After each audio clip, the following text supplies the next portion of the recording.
1 रुपये में 12 टॉफी बेचने पर एक आदमी को 20% का घाटा होता है। 20% लाभ पाने के लिए उसे 1 रुपये में कितनी टॉफियां बेचनी चाहिए? इस तरह के क्वेश्चन एग्जाम में बहुत बार पूछे जाते हैं और अभी भी पूछे जाते हैं। इस क्वेश्चन को सॉल्व करने का सबसे आसान तरीका है, इस क्वेश्चन में दिया है कि 1 रुपये में ही वस्तुओं की संख्या का ट्रांजैक्शन हो रहा है, तो इसमें रुपीज कांस्टेंट कर दिया गया है। ये आपका रुपीज हो गया। 1 रुपये में ही आपको खरीदना और बेचना है। तो फर्स्ट टाइम उसने 12 टॉफियां बेची, 12 टॉफियां बेची, तो उसे 20% का लॉस हो गया।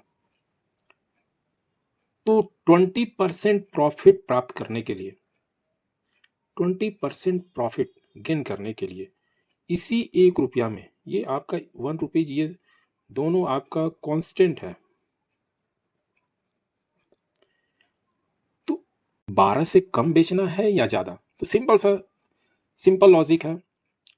यदि रुपीज कांस्टेंट हो, संख्या से हमें तुलना करना है, तो संख्या कम करके बेचेंगे तो हमें फायदा होगा और संख्या ज़्यादा करके बेचेंगे तो लॉस होगा। तो फर्स्ट टाइम उसने 12 टॉफी का ट्रांजैक्शन कर चुका है, तो अब इससे कम बेचना है या ज़्यादा? तो इससे कंपेरिजन किया गया, तो इस वैल्यू को लिख डालते हैं। अब स्वाभाविक है कि 12 से कम करके बेचेंगे 1 रुपये में तो हमें फायदा होगा। तो ये 2 रेट ऑफ परसेंट है। जब क्वेश्चन में 2 रेट ऑफ परसेंट आ जाता है ना, तो सिंगल वैल्यू देते हैं।